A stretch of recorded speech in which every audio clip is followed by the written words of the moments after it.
Hello friends, welcome to home food recipes. આજે આપણે બનાવશું નાયલોનનો ખાટો મીઠો ચેવડો, જે ખાવામાં ખૂબ જ ટેસ્ટી અને બનાવવામાં ખૂબ જ ઇઝી હોય છે. તો આપણે સૌપ્રથમ એ માટેની સામગ્રી જોઈ લઈએ. નાયલોનનો ખાટો મીઠો ચેવડો બનાવવા માટે મેં અહીં લીધો છે 2.5 કપ જેટલો ચેવડો, જે મેઝરિંગ કપ આવે છે એનાથી જ મેં 2.5 કપ માપ્યો છે. આ મેં 1/3 કપ જેટલા દાળિયા લીધા છે. જો તમે ચાહો તો વધારે પણ લઈ શકો છો. 1/4 કપ જેટલી મગફળીના દાણા, 1 મોટી ચમચી જેટલા કાજુ, 10 થી 12 કાજુ છે. 2 મોટી ચમચી જેટલી સૂકી દ્રાક્ષ, દળેલી ખાંડ 2 મોટી ચમચી, લાલ મરચું પાવડર 1 મોટી ચમચી. આમાં મેં અડધી ચમચી જેટલું તીખું લાલ મરચું અને અડધી ચમચી જેટલું કાશ્મીરી લાલ મરચું મિક્સ કર્યું છે, જેથી ચેવડાનો કલર સરસ આવે.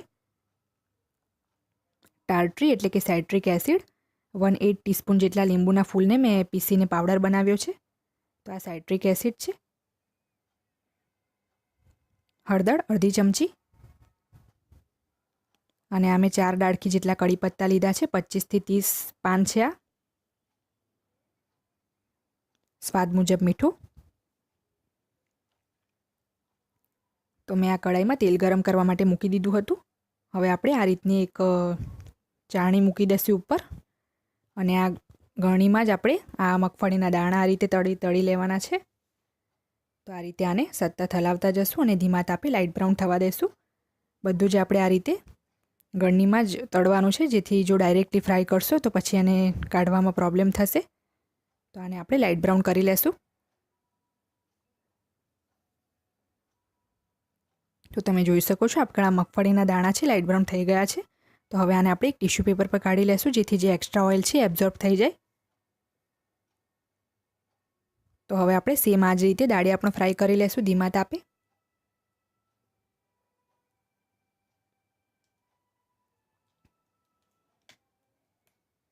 તો આપણા દાળિયા પણ સારી રીતે ફ્રાય થઈ ગયા છે.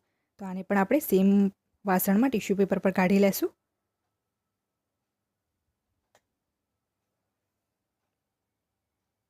હવે આપણે સેમ આ જ રીતે કાજુને પણ ફ્રાય કરી લેશું.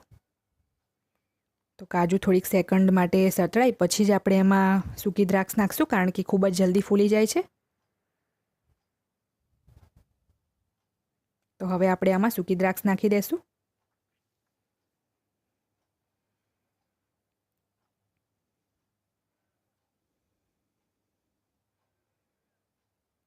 તો આપણા કાજુ અને સૂકી દ્રાક્ષ સારી રીતે ફૂલી ગયા છે.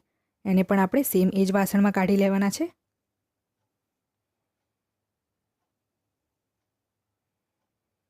તો સેમ આ જ રીતે આપણે લીમડાના પાન પણ ફ્રાય કરી લઈશું.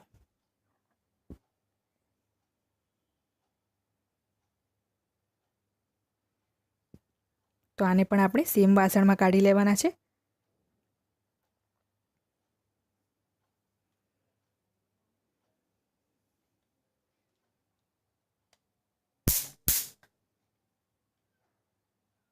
તો હવે આપણે આ પૌવા પણ આ રીતે ફ્રાય કરી લેશું. પૌવા આપણે થોડા થોડા નાખીને જ ફ્રાય કરવાના છે, એકસાથે નથી ફ્રાય કરવાના. તો આ પૌવા આપણા ફ્રાય થઈ ગયા છે. આને પણ આપણે સેમ વાસણમાં કાઢી લેશું. પૌવા થોડીક જ સેકન્ડમાં ફ્રાય થઈ જાય છે તરત જ. તો આ રીતે આપણે બધા જ પૌવા ફ્રાય કરીને કાઢી લેવાના છે.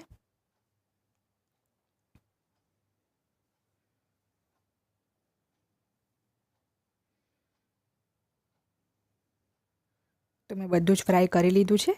હવે આપણે આ ટિશ્યુ પેપર આ રીતે હટાવી લેશું આમાંથી, જેથી આપણને મસાલા મિક્સ કરવામાં ઇઝી રહે.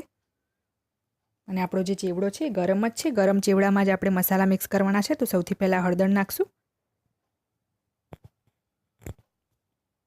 સ્વાદ મુજબ મીઠું નાખશું, લાલ મરચું, જે લીંબુના ફૂલનો પાવડર બનાવ્યો હતો એ નાખશું, દળેલી ખાંડ નાખશું. તો આ બધાને હવે આપણે એક વખત સારી રીતે મિક્સ કરી લેશું. ચેવડો આપણો ગરમ જ છે, તો જ આપણા મસાલા સારી રીતે કોટ થઈ શકશે.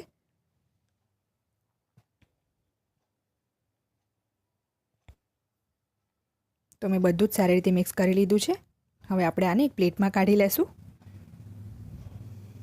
તો ફ્રેન્ડ્સ, રેડી છે આપણો નાયલોનનો ખાટો મીઠો ચેવડો. તમે આને એઝ અ સ્નેક્સ ક્યારે પણ બનાવીને ખાઈ શકો છો. અને આને ઠંડો થયા પછી તમે એરટાઇટ કન્ટેનરમાં સ્ટોર કરીને 1 મહિના સુધી રાખી શકો છો. આ ખરાબ નહીં થાય. જો તમને મારી આ રેસીપી પસંદ આવે તો મારી ચેનલને લાઇક, શેર અને સબસ્ક્રાઈબ કરવાનું બિલકુલ ના ભૂલશો.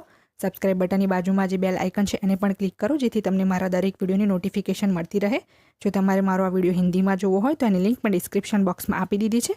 તો મળીએ નેક્સ્ટ વિડીયોમાં. ત્યાં સુધી આવજો.